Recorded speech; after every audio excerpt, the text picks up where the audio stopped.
Unde mă pun? Informații încearcă să pună, dar nu prea unde. Așteptați un pic. Stați-mi să rămânem cu toți.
Hai că mă dau la o parte, unde?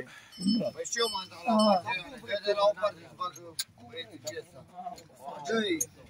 Ce ne facem? Grația înaltă, că nu știm în care parte. În oraș când am ajuns și am luat să ascund. Ca de rămat pe Hristos, Ierusalim în jos. O, frate, nu te întrista, că steaua iar se va arăta. Și așa de nu va fi, alminte ne vom gândi. Femeia și-o întreba până rău sau chiar pe împăratul Irod. O, frate, rău gândești, ca pe el să nu gândești. Și tu aceea zău, cărearul lui Dumnezeu. Cuvinte tu îmi spui ce vorbești aceea nu-i. Zău, frate, nu mă crezi, hai cu mine și ai să vezi. Merge de la fie acasă, e nimic în pas. Dar să mergem să intrăm, de Iisus să întrebăm.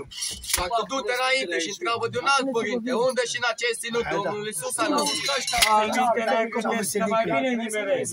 Nu te tot gândi așa, vină numai și-o intra. Ofițer! Din poruncă pronățate, împărate. Ce veste de rău sau de bine poți să afli de la tine? S-a lăsat, împărate, s-a lăsat vestea în cetat. 3 cai de-a năsărit de grabă mare, dar președintele în scricare întreabă cu știrea mare zicând, unde și în acest ținut Domnul Iisus a născut. Dar la această întrebare nimeni răspuns nu are. Dar tu du-te și cheamă să vină la mine să-și dea seamă. Unde și ce parte împărătească vrea împăratul să se nască. Veniți aici. Cailor și preamăriți, vă rog să reveniți. Asemenea să vedați cum la împăratul Irod, unde s-a strâns mult noroc pentru a voastră socoteală. Împărate prea înalte, la tale palate și la ta împărăție pentru o mare bucurie. Dar ce bucurie așa mare face la mine întrebare? Spune una la oaltă, n-aștepta vorbă rugată. Azi noapte un vis minunat pe noi ne-am creditat, că fiul din cer dorit ai să-l înjuri. Ce vorbești? Parcă ești beat, așa cât un împărat. Ce ființă dumnezească poate aici să se nască? Aici și în ținut meu singur împărat sunt eu. O rog, ai puțin har, că-și e mâini în zadar, că pe acest ținut Domnul Iisus a născut. Of, crai, fără de minte, pe ieri mi-a cum dinainte, că te-au scabea mână, te fac Pace-vă, pace-vă! Eu că avea mână. Vezi, domnule, nu ți-am spus ce am avea pentru Iisus, că acest dirop viclean lui Iisus mare-i dușman. Of, dar tu te amăgești, e așa slab în vorbești. Ori tu te temi de el, un nou slab și mișel. Lasă-mă eu să-i vorbesc, eu te spun să-i povestesc. Deci tu ai inima slabă, ești ficos pe cum o babă. Dar eu pentru un crai ceresc și viața mă jertfesc. O, erode luminate, te cinstesc ca pe un frate.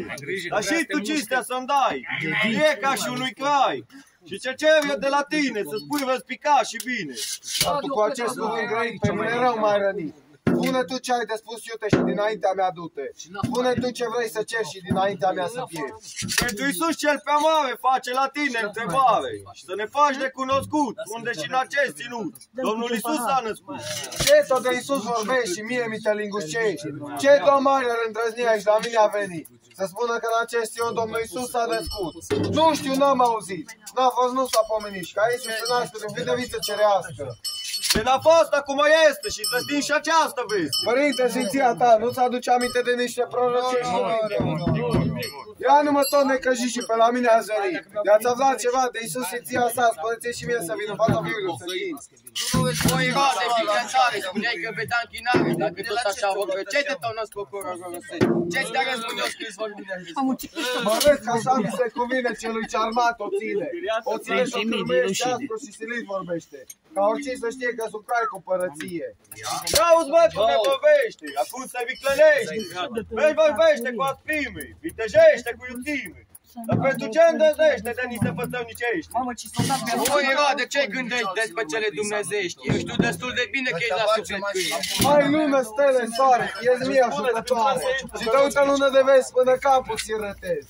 Te rog, Sabe, o leacă, stai puțin din viață, să trăiem aceste principii, aceste servicii. Chiar acesta ascuțit îți va da ție sfârșit. Vorba ta cea blestemată ușială. Hai te rog, mai lângă mine și arăce niște câini. Ce-o zis, bă, dacă ești la Irod despre Iisus? O, frate, am înlemnit, ce tiranul mi-a greit, era gata să mă taie cât plăci capul să-mi saie. Hai să mergem la ceafeavă cu mătoare îndrăzneală. Iată-ți mare împărate, te lăudai că ne vei bate. O să mă ferească Dumnezeu să nu scot sabia eu. De toate sângele ți-l voi lăsa. Tu și cu aceștia doi, de ce n-ați plecat pe lume, să nu vă mai aud. Atât să mai fii tu pe pământ, să te mai ții să mai trăiești. Irode viclean ce ești. Tu câine și om rău, dușmanul e Dumnezeu. Deci acum nici mie nu mi-e frică. Ca și o moartă mică. Eu și cu aceștia doi sunt gata de război.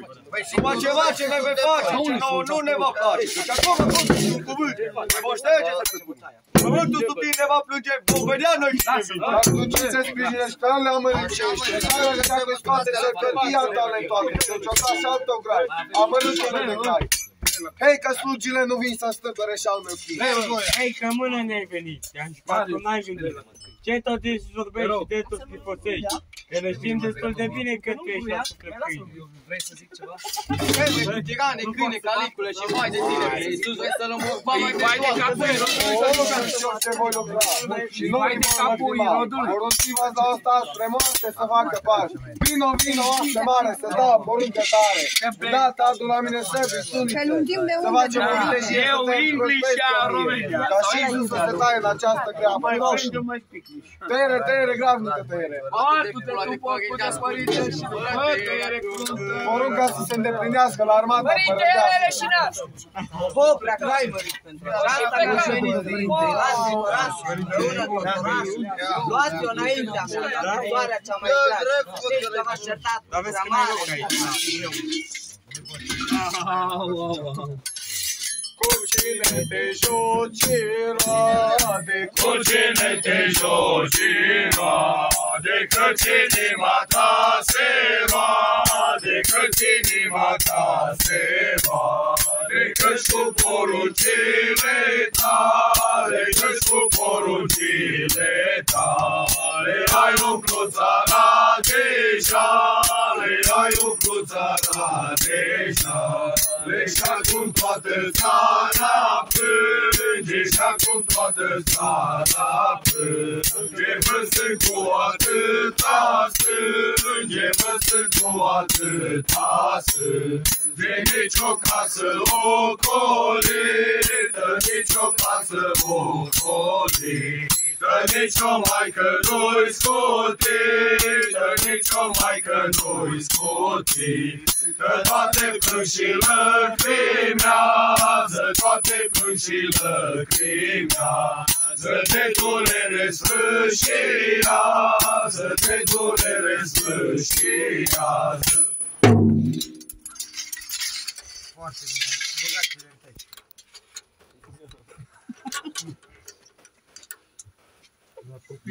Dă-ți, Irode, dă-ți și căul jos că-l... Îi rupi coada. Nu omorâți, Irode, lasă-i în pace, că dacă pierde, să văd ei trei. Copii, sunt așa și cerurile. Eu le fac față la toți trei. Ai văzut că v-am plecat de ce?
Zici că ar fi prima dată când am făcut.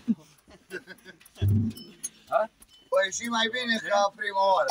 Mai dăm ceva? Zi grasule, unde? Mai dă-i, dă-i. Grasule! Bine, bă, Noi în seara. Ce-am făcut?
Asta-i seara serilor, cu florii dumerilor.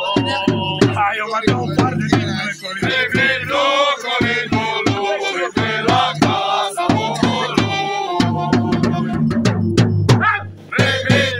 Coridorului, pe la casa omului. Fără de grijă, gazdă bună, să-ți vedeți până cu nună.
Nu mai